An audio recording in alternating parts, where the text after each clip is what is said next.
Triangle IT সলিউশনের পক্ষ থেকে সবাইকে স্বাগত জানাচ্ছি। আজকের টিউটোরিয়ালে আমরা অ্যাডোবি ইলাস্ট্রেটর সফটওয়্যারের ইন্টারফেস সম্পর্কে জানব। অ্যাডোবি ইলাস্ট্রেটরকে বলা হয় Adobe vector graphic design software. তাই কোনো ডিজাইন করার পর যত গুণ বড় করাই হোক না কেন, ডিজাইনের কোয়ালিটি নষ্ট হয় না বা ফেটে যায় না। অ্যাডোবি ইলাস্ট্রেটরে CMYK কালার ডিফল্ট হিসাবে থাকে। সাধারণত প্রিন্টিং বা প্রেসের সকল কাজগুলো অ্যাডোবি ইলাস্ট্রেটর দ্বারা করা হয়, যেমন logo, flyers, brochure, stationery design, packaging, বইয়ের কাভার ইত্যাদি। ইতোমধ্যে নিশ্চয়ই আপনারা অ্যাডোবি ইলাস্ট্রেটর সফটওয়্যারটি ইনস্টল করেছেন, আর যারা এখনও করেননি অ্যাডোবি কোম্পানির ওয়েবসাইটে গিয়ে সফটওয়্যারটি ডাউনলোড করে ফেলুন। পিসি কনফিগারেশন ভালো হলে আপডেট ভার্সনটা ইনস্টল করুন, কিন্তু পিসি কনফিগারেশন লো হলে ওল্ডার ভার্সনটি ইনস্টল করুন। এতে করে পিসি স্লো বা হ্যাং করবে না। অ্যাডোবি ইলাস্ট্রেটর সফটওয়্যারটি ডাউনলোড হয়ে গেলে এর শর্টকাটকে আপনি ডেস্কটপে রাখতে পারেন, আবার টাস্ক বারেও রাখতে পারেন। আমি টাস্ক বারে রেখেছি, এখান থেকে সফটওয়্যারটি ওপেন করছি। আমি এখন একটি নিউ ফাইল ওপেন করব, এজন্য এখানে ক্রিয়েট নিউ এখানে ক্লিক করব। ক্লিক করার পর একটা ডায়লগ বক্স এসেছে, দেখতে পাচ্ছেন। এখানে বাই ডিফল্ট হিসেবে অনেক ডকুমেন্ট রয়েছে। মোবাইলের জন্য রয়েছে, ওয়েবের জন্য রয়েছে, print, film and video, art and ইলাস্ট্রেশনের জন্য রয়েছে। তবে আমরা যেহেতু প্রিন্টিংয়ের কাজ করব, তো আমরা প্রিন্টিংটা সিলেক্ট করব। প্রিন্টিং সিলেক্ট করার পরে দেখেন এখানে বাই ডিফল্ট হিসাবে লেটার সাইজ রয়েছে, A4 রয়েছে, আরও অনেকগুলো রয়েছে। তবে লেটার এবং A4 সাইজ বেশি ব্যবহৃত হয়। তো আমরা বেশিরভাগ সময় আসলে কাস্টম হিসেবে নেই, এক এক সময় এক এক রকম সাইজ লাগে, তো কাস্টম হিসেবে নেওয়াটাই বেটার। তো প্রথমে এখানে আমি ফাইল নেম দিব, ফাইল নেম দিচ্ছি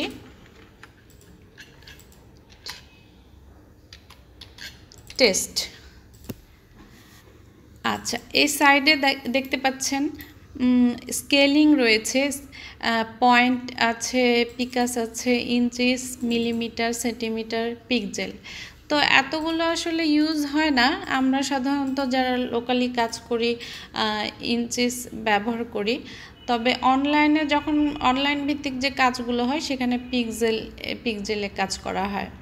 তো আমি এখন ইঞ্চিতে নিচ্ছি। আচ্ছা, এখানে ওরিয়েন্টেশন দেখতে পাচ্ছেন, ওরিয়েন্টেশন এখানে তার আগে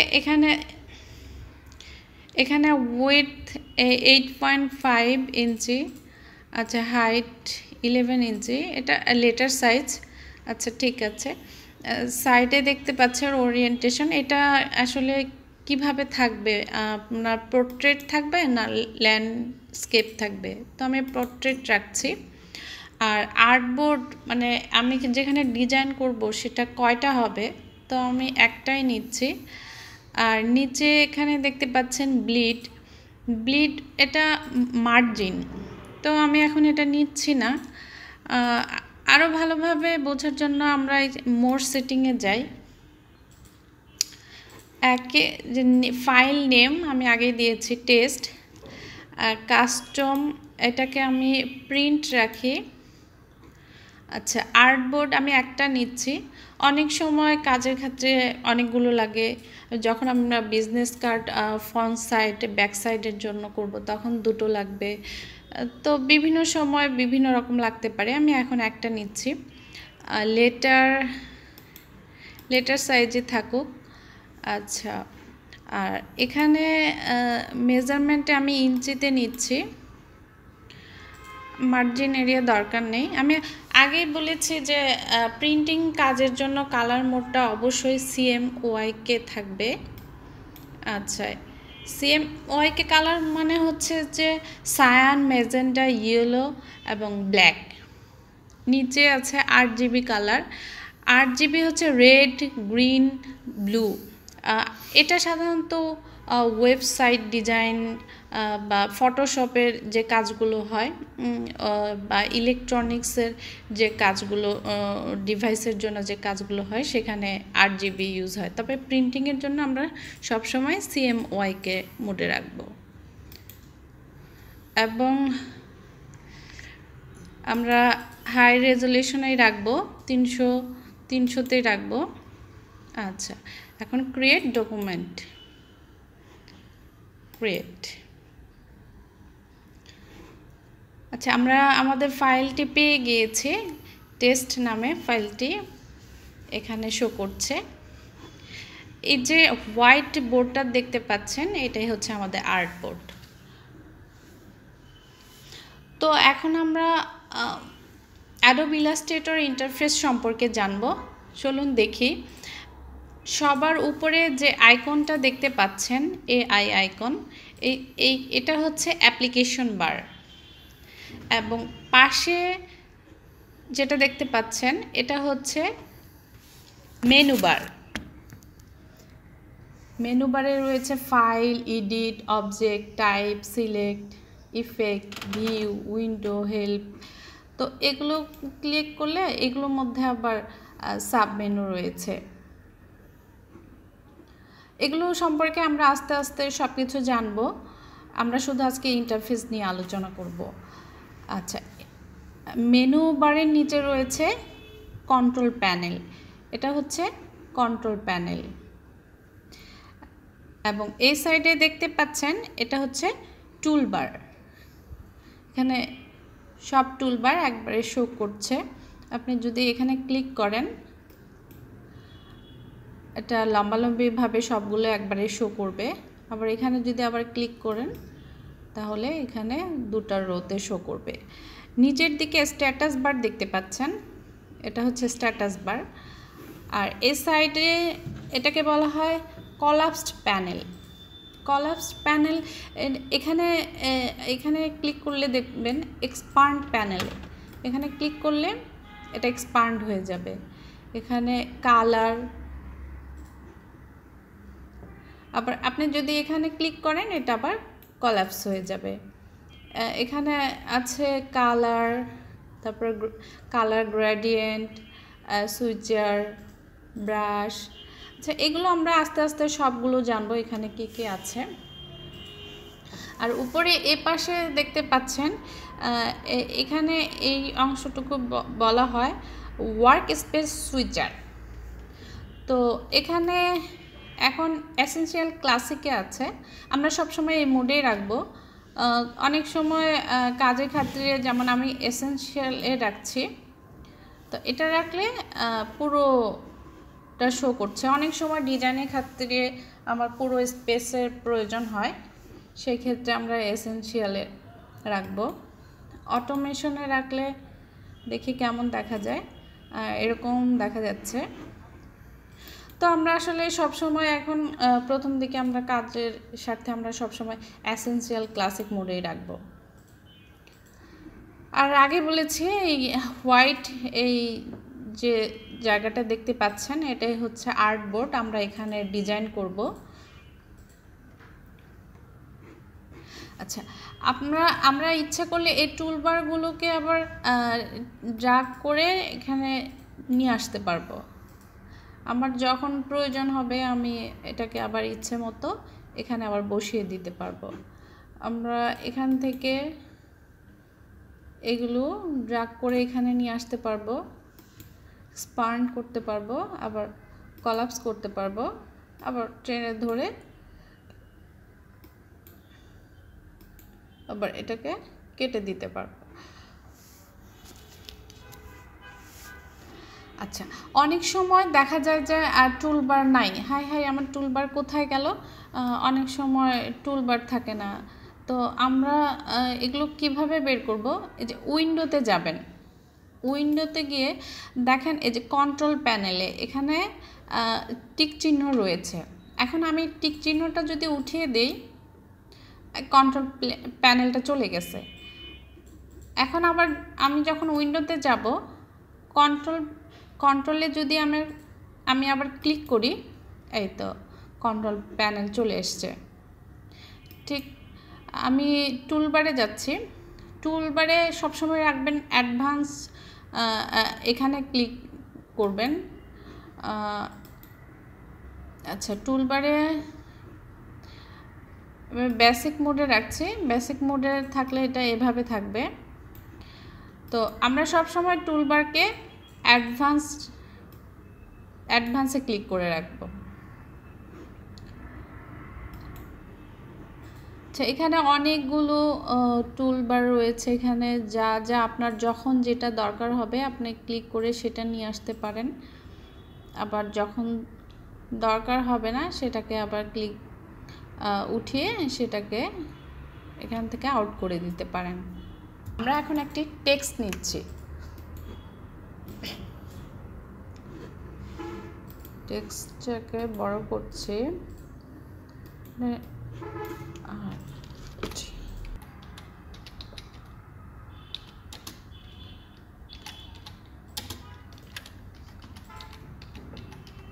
সলিউশন, ট্রায়াঙ্গেল আইটি সলিউশন। আচ্ছা, এই টেক্সটটা আমি এই টেক্সটের ফন্ট দিচ্ছি রোবোটো। আচ্ছা, এখন এই টেক্সটটা যদি আমি সেভ করে আমার ক্লায়েন্টকে দেই, তো আমার ক্লায়েন্টের কাছে যদি তার এই ফন্টটা না থাকে তাহলে কিন্তু এই টেক্সটটা শো করবে না। তো সেক্ষেত্রে আমাকে এই টেক্সটে ক্লিক করে এর উপরে দেখেন রাইট বাটন ক্লিক করলে ক্রিয়েট আউটলাইন দেখতে পাবেন, এখানে ক্লিক করবেন। ক্লিক করলে এটা ভেক্টর মোডে চলে আসবে। তখন এটা সেভ করে আপনার ক্লায়েন্টকে পাঠালে আপনার ক্লায়েন্টই দেখতে পাবে।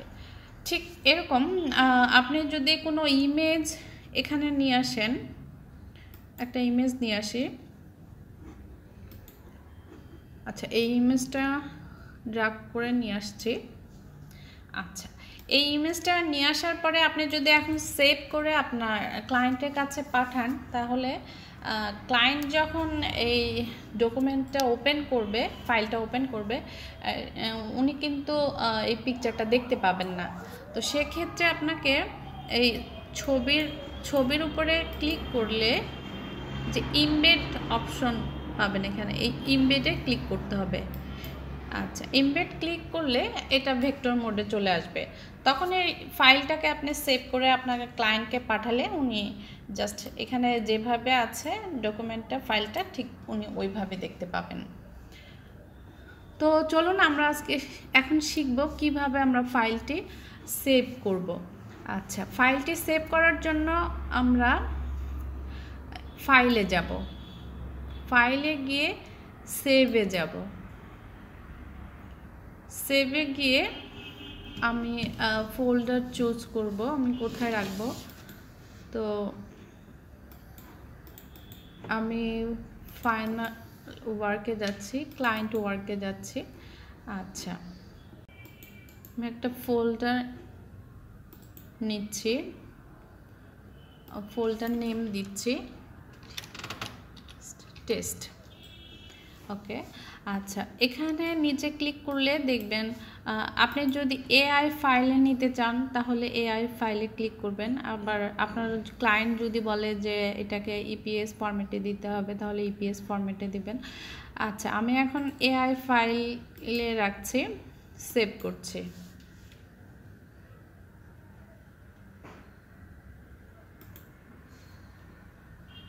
আচ্ছা, সেভ করলে এরকম একটা বক্স আসবে। আচ্ছা, এখানে আমি আপডেট ভার্সনটা ইউজ করছি, তো আমি এটাতেই ক্লিক করছি। তো আপনারা যদি অন্য জায়গায় প্রিন্ট করতে চান, সেখানে যদি ওল্ডার ভার্সন থাকে তাহলে যে ভার্সনে আছে আপনি সেই ভার্সনে সেভ করতে পারেন। তো আমি ইলাস্ট্রেটর 2020-তে সেভ করছি। ওকে,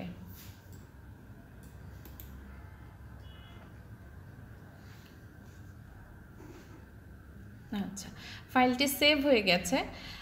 অনেক সময় ফাইলটাকে ছবি আকারে বা ইমেজ আকারে সেভ করতে হয়, তো আমরা আজকে সেটাও শিখব।